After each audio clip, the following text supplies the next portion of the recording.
একটি বেসরকারি প্রতিষ্ঠানে কাজ করেন ফারজানা নীলা। অফিসের ব্যস্ত সময়ে দুপুরের খাবারের জন্য তার ভরসা অনলাইনে কেনা খাবার, আর ক্যাশ টাকার ঝক্কি এড়িয়ে পেমেন্ট অপশন হিসাবে বেছে নেন মোবাইল ব্যাংকিং। অনলাইনে আমি চুজ করতে পারি খাবারগুলো, তারপরে ওরা এসে দিয়ে যায়, আমার বাইরে যেতে হলো না। ওদেরকে ইচ্ছা করলে মোবাইল ব্যাংকিংয়ের মাধ্যমে অথবা ক্যাশেও দিতে পারি। কর্মজীবী এই নারীর মতো আরও অনেকের জীবনে স্বস্তি এনে দিয়েছে অনলাইন ফুড পারচেজিং। কেননা ঘরে বসেই যে কোনো রেস্টুরেন্টের বাহারি খাবার উপভোগ করতে পারেন ক্রেতা। লাইফটা তো এখন অনেক ইজি হয়ে গিয়েছে অনলাইন পারচেজের কারণে। ইউনিভার্সিটি বলেন কেন, বাসায় বললেও আমরা খাবার অর্ডার করলে যখন তখন খাবার যে কোনো সময় পেতে পারতেছি। ক্যাশলেসটাই বেশিরভাগ প্রিফার করি আমি।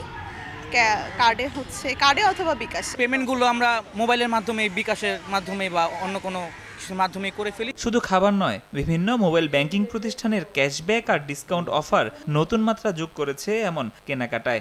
বিভিন্ন সময় ক্যাশব্যাক অফার থাকে, অফিসে সময় বাঁচিয়ে আমরা খুব শর্ট টাইমে খাওয়া দাওয়ার ব্যবস্থা করা যায়। আমাদের ডাইনিংও এখন ভালো রেসপন্স আছে, ফুড কোয়ালিটি আগের থেকে বেটার। দেন আপনি চাইলে অনলাইনে অর্ডার করতে পারেন, কার্ড, বিকাশ পেমেন্ট এগুলোতে পেমেন্ট দিতে পারবেন।